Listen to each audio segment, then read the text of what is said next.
All right, so I'm going to explain two things to you: inertial mass and center of mass, because I know they both come up on your progress checks. So first of all, let's talk about center of mass. Center of mass is sometimes just abbreviated to COM, and really all it is the average of where all the mass is.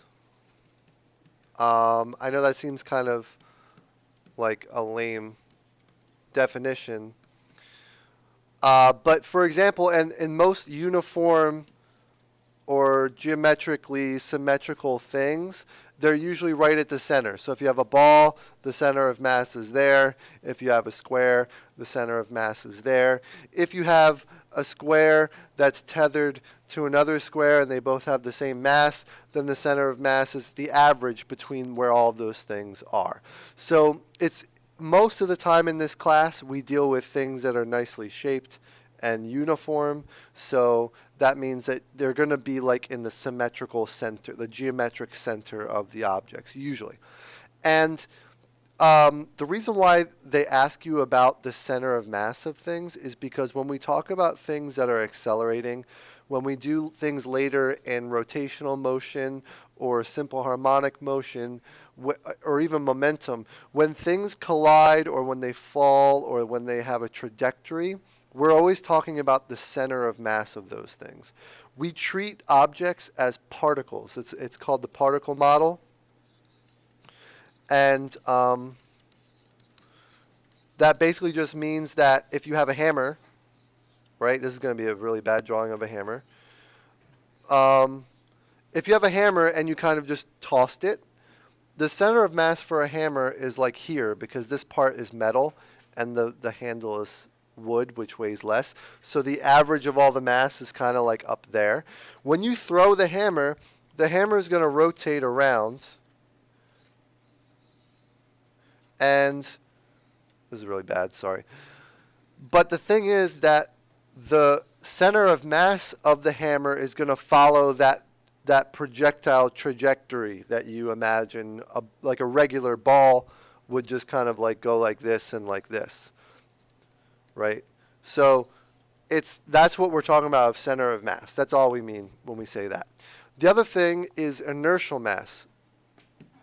Inertial mass is the same thing for the most part as gravitational mass. It's just how we get the mass or how we measure the mass of something. So most of the time on Earth, we usually get things in terms of its gravitational mass. So for example, when you put something on a scale, here's my scale, right? The reason why you can weigh something on a scale is because the Earth pulls on it, and that gravitational pull pushes on the surface of the scale, and the scale reads that push and then converts it to a mass. That's a gravitational mass. If we dropped objects and we looked at how fast they fell, they're falling because of that force of gravity. That's a gravitational mass. Basically, if you're trying to determine mass and you're somehow involving gravity in it, that's a gravitational mass. Inertial mass is the mass that we get in Newton's second law. Basically, if you solve this for mass, you get net force over acceleration. This is the inertial mass. And all that means is if you try to accelerate something or shake it or push on it, it will accelerate proportionally to its inertial mass. So what that means is if you try to imagine shaking something in space like a barrel, right? If it's a heavy barrel filled with a lot of stuff in it, it's going to be hard to shake it back and forth.